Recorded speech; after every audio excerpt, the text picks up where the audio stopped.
So today, as we move into our time of meditation, I invite you to just close your eyes and just begin to center yourself.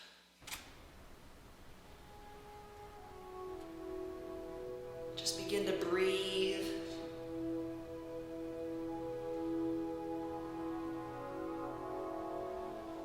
And just allow feelings of peace to wash over your body and over your mind.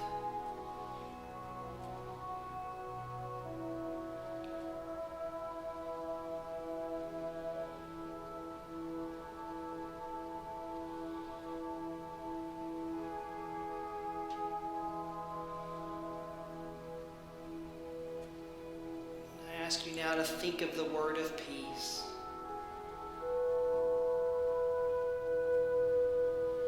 See that word in your mind.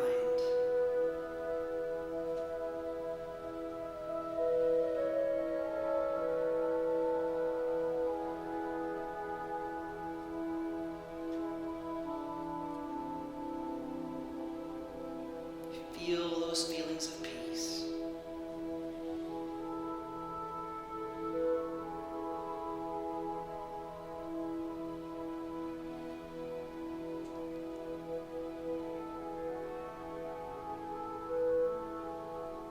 Begin to visualize peace as a white light.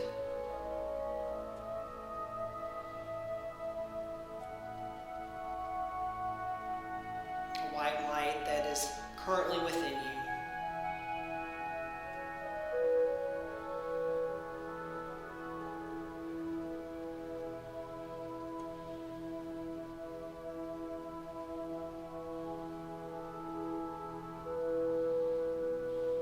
A white light that begins to grow and to expand until your body can no longer contain it.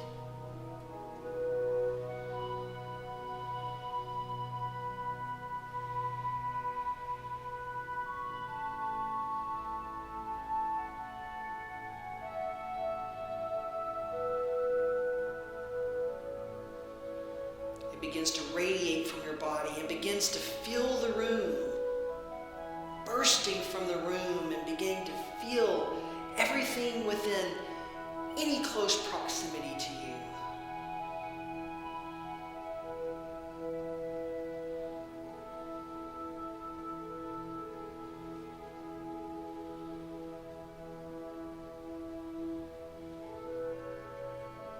Spreading out and touching our entire country, our entire planet. All of our lights joining together, our lights of peace joining together as one light, covering each and every being on this planet.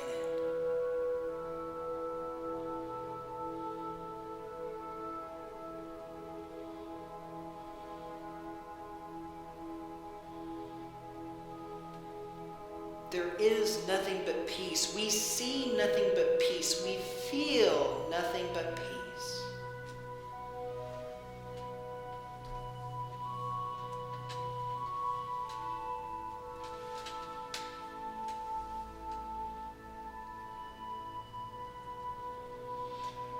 And as we prepare to enter into our time of silence, I invite you to continue to visualize this peace.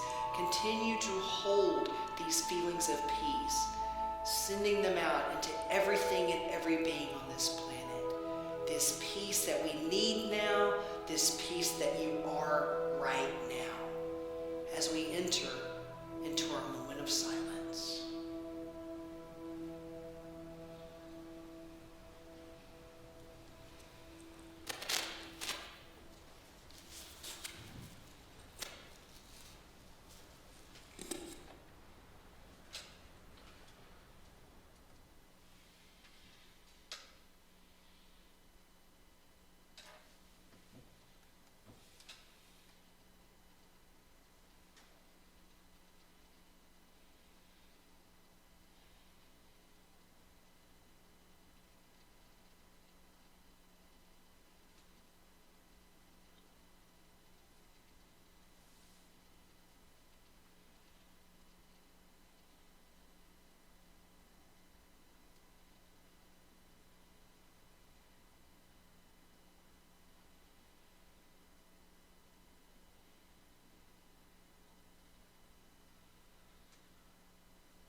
as you begin to bring your awareness back to this room,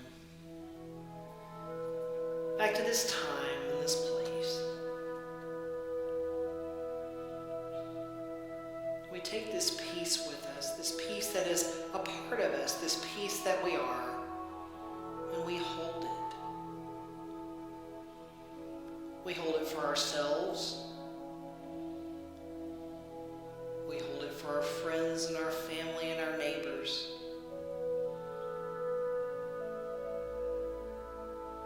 We hold it for everyone, despite our countries of origin, despite the colors of our skin, despite our religious beliefs, our genders, our sexual orientations. We hold that peace for everyone on this planet, knowing that despite any perceived differences, we are one. There is no separation between you and I. We are one.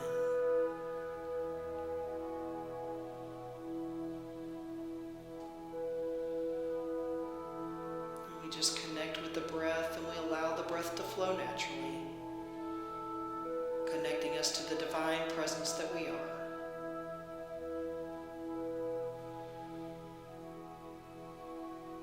So it is, and so we allow it to be. Namaste.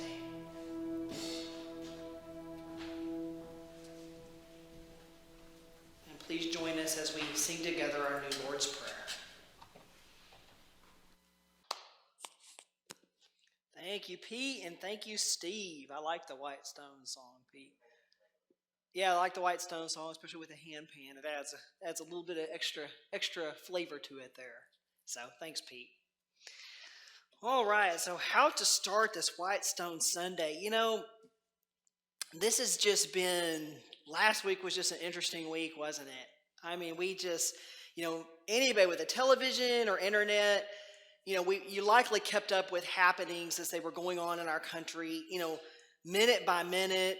Sometimes it was even updated on a second by second basis, depending on what source you were using. And, last week, some of us likely watched what was going on just in horror. Some of us were in shock probably with what was going on last week. Some of us probably felt sadness or grief or disbelief, just a whole array of different emotions. And then the day after, for me on Wednesday, I felt angry the day of. I felt angry on Wednesday. I felt very reactive and very emotional, very tied to those emotions Wednesday during everything that was going on. And then Thursday, something else hit me, a different feeling hit me. I felt grief, and I felt this sadness inside for what I had witnessed the day before happening in our country.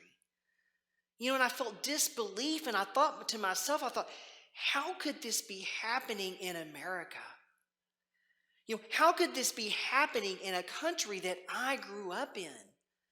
The country that I served while in the United States Air Force. How could this be happening? The country that brought me childhood memories of, our neighbors sitting outside in lawn chairs, enjoying the evening breeze. The country who I was once led to believe offered the same freedoms for everyone. Now, over the past handful of years, I've learned that's not so. I've learned that not everyone has the same voice.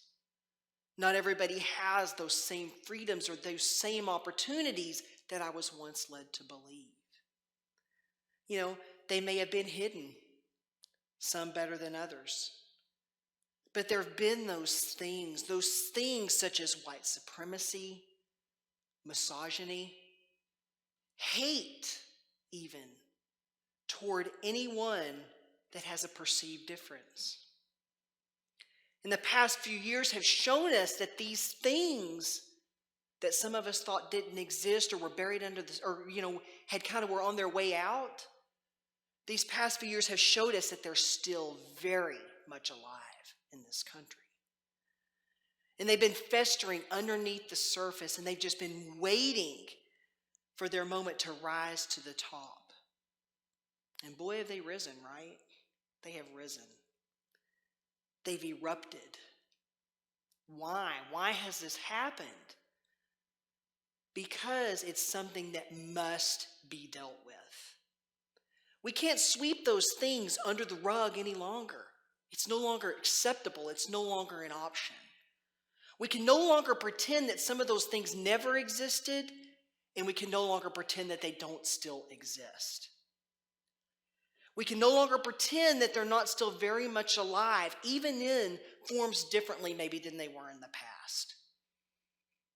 In Christianity, I'm going to admit this here right now today. There have been admittedly times where I've been ashamed to label myself as a Christian in public places and public forums. To me, the label has grown a tarnish. It's grown into this voice of judgment over, as I said a few minutes ago, perceived differences. It's grown to something that approves of the dislike or even a hate toward those who live outside of our borders, especially those of a skin color other than white. And I've witnessed people utilize the Bible as a weapon towards those people with those differences that we perceive as different. It's grown to detest those who don't have certain levels of financial success, whatever that truly means, deeming them as lazy or less than others. It's grown to mistreatment of our LGBTQ community, the judgment of love being somehow wrong or sinful. It's grown to the mistreatment of women, deeming them as the weaker sex, not worthy of the same opportunities as their male counterparts.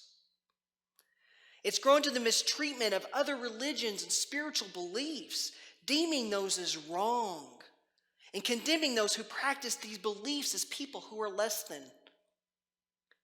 It's grown to idolizing people who are the very antithesis to the teachings that Jesus taught, people who have claimed to be leaders.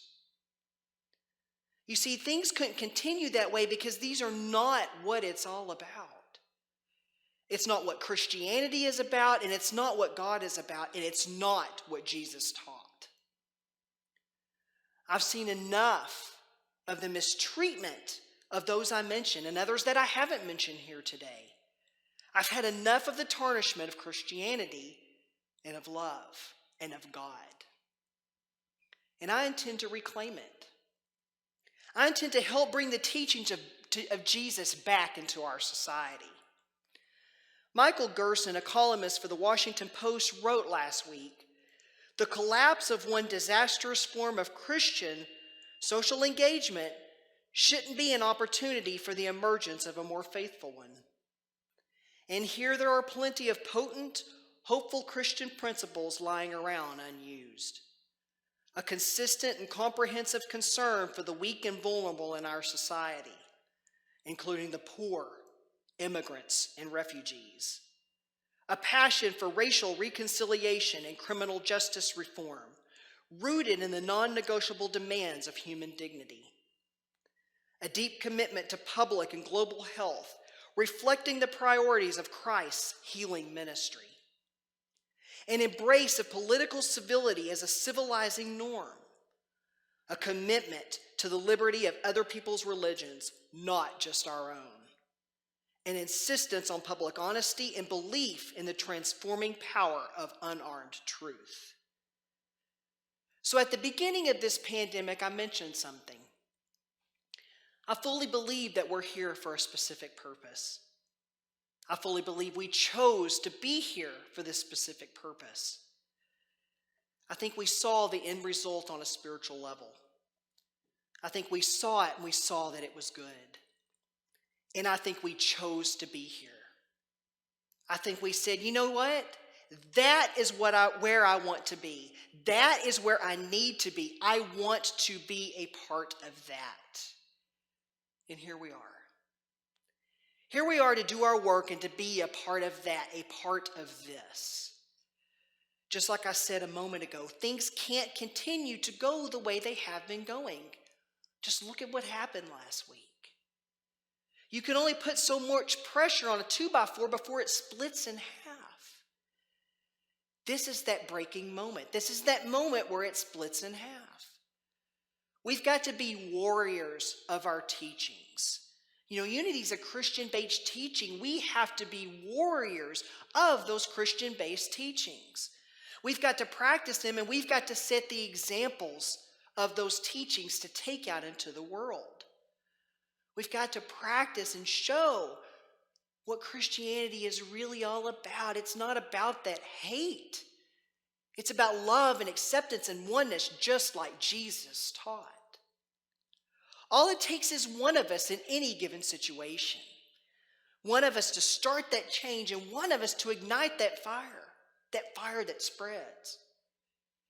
Now today is our white stone ceremony. You know, and it's admittedly a bit different than last year. I think we know that. But hey, you know, I think one thing we've learned all this last year, is that we just roll with the punches, right?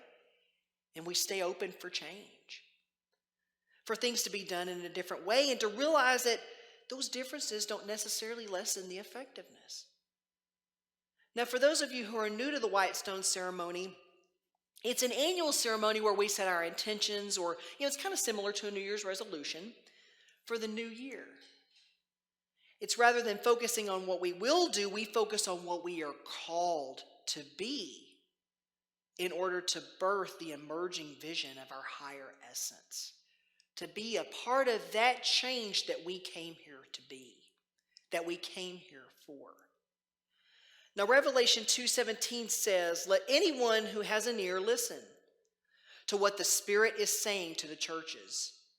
To everyone who conquers or overcomes, I will give some of the hidden manna, and I will give a white stone. And on the white stone is written a new name that no one knows except the one who receives it." So during this time today together, during our white stone ceremony, this is a time where we acknowledge. We acknowledge that our words have power.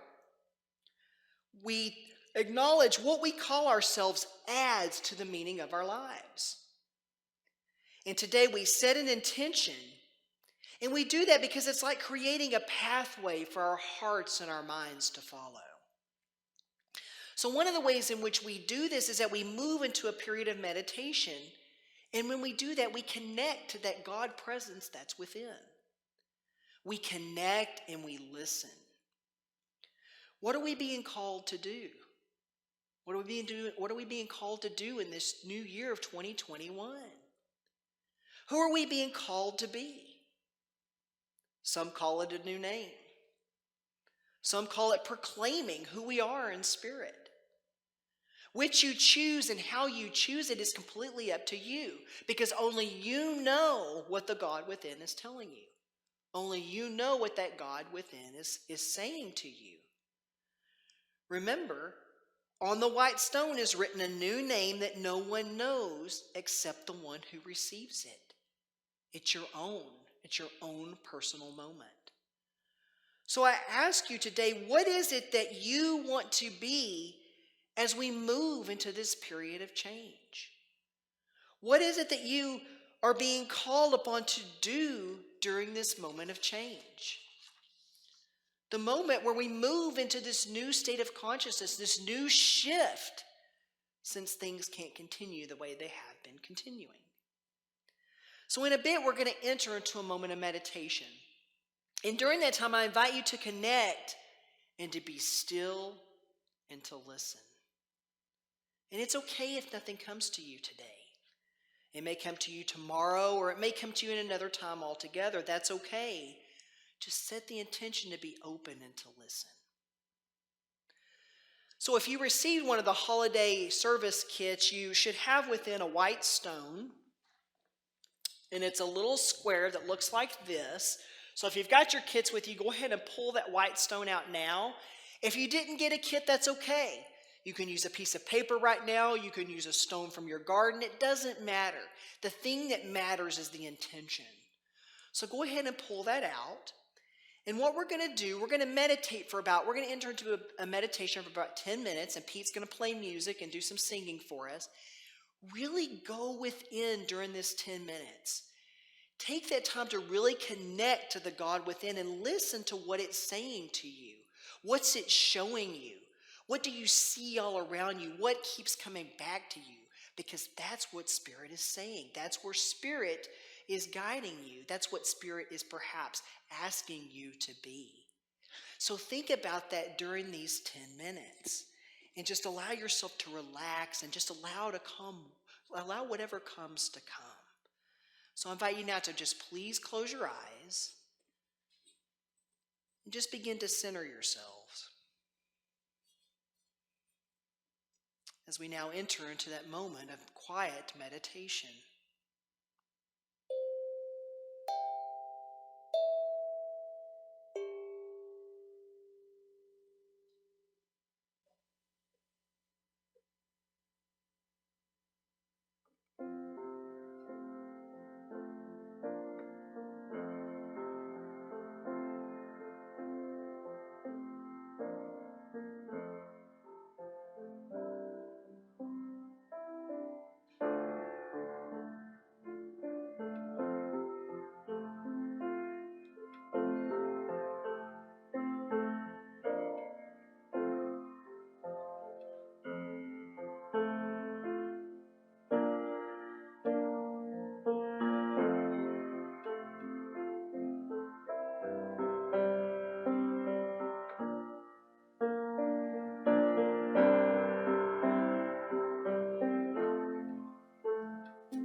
Nobody has my answers but me. Nobody has my answers but me. Nobody has my answers but me. Nobody else has my answers. Time to discover my answers. I'm listening. I'm listening. I'm listening. I'm listening.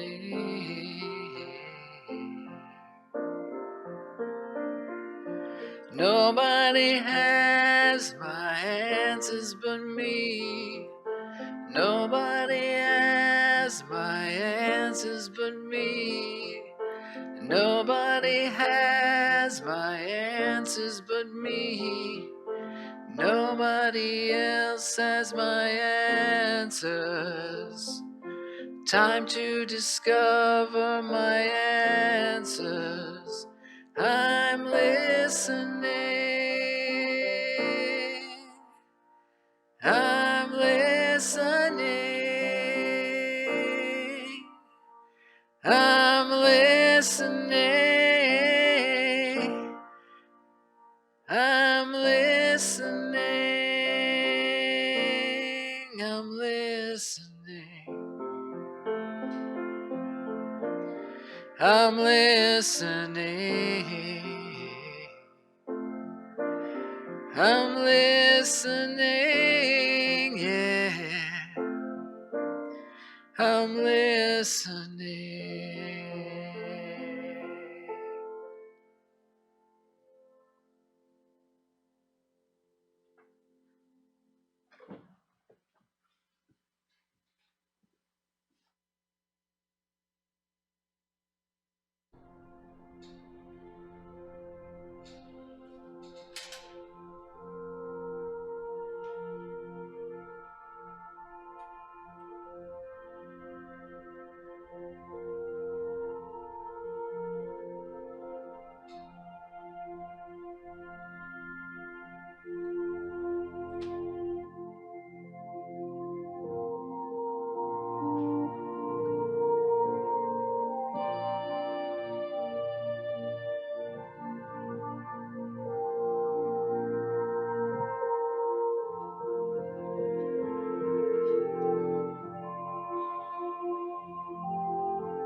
So let's now take a moment just to breathe and just to think about what we wrote on our stones. And again, it's okay if nothing came to you in this moment. Just continue to enjoy this meditation on your own, maybe later on, and watch the recording of it, maybe go through it again, and just continue to keep that connection with the God within. And if something hasn't come, it will come. And just take a look at your stone and just let what it is that you wrote begin to sink deeply into your subconscious. Maybe just carry it in your pocket with you for a little while, just to really let it begin to sink in, and put your stone somewhere where you'll see it every day. Now, this is also a time where we write our letters to God, and this is when we have the opportunity to write down what it is that we want to accomplish this year in letter form. You know, who it is we want to be throughout the year, what it is we hope to accomplish in the year. Now, some of you, if you received the holiday service kits, you have some letter to God letterhead. But if you didn't receive one of those, that's okay too. A blank piece of paper is fine. It works just as well. So I'm going to invite you to take some quiet space sometime today and to really just sit down and write your letter. Again, thinking about what it is that you want to accomplish this year. And you may need more than one piece of paper, and that's fine. Use an entire notebook if you need to, but write down what it is that you want to accomplish this year, what you're being called to accomplish. And normally we'd be here doing this in person, and we'd gather them at the end of the service, and then we would mail them out later to you in the year. But that's, obviously things are a little different this year, so I want to give you the option. You can get your letter back to the church, and we can keep it here for safekeeping, and then we can mail it back to you later on in the year. Or you can store it someplace safe in your home, just whichever, make sure it's someplace where you'll find it again. Because if you're like me, later on in the year, you'll be looking for it and not be able to find it. So make sure you keep it somewhere safe, whichever you prefer. And then later this year, just because things have been different, normally we don't do this, but I'd like to have another ceremony where we open those together. We don't share them with everybody necessarily, but we open them together. So just make sure you remember where it is, because you'll need to bring it with you to church at some point. So that change that I talked about earlier, igniting that fire, being the teachings of Jesus the Christ, our master teacher here at Unity. Those teachings aren't based in hate, and we know that. They don't teach us that it's okay to hate, and we know that too. They don't give us a pass to pick and choose who it is we love or who it is we respect. They're completely opposite of a lot of what I have recently seen, a lot of what you have recently seen. We don't claim to be followers of these teachings, yet show hate to those we don't deem worthy for whatever reason, for whatever difference we may perceive. For we are all one. This is the time to realize that more than ever. We've got to band together. We've got to show all of the strength that we are. And we can get through this because we're here to get through this. And we're here to help each other get through this. We're here to bring about this new state of consciousness. What better time than now? A lot of people have seen what happened in 2021. They're like, oh my gosh, the year's already starting out terrible. No, it's not. What if we look at it instead that it's starting out as this amazing opportunity to take us to the next level of where we need to be? Isn't it time? Namaste.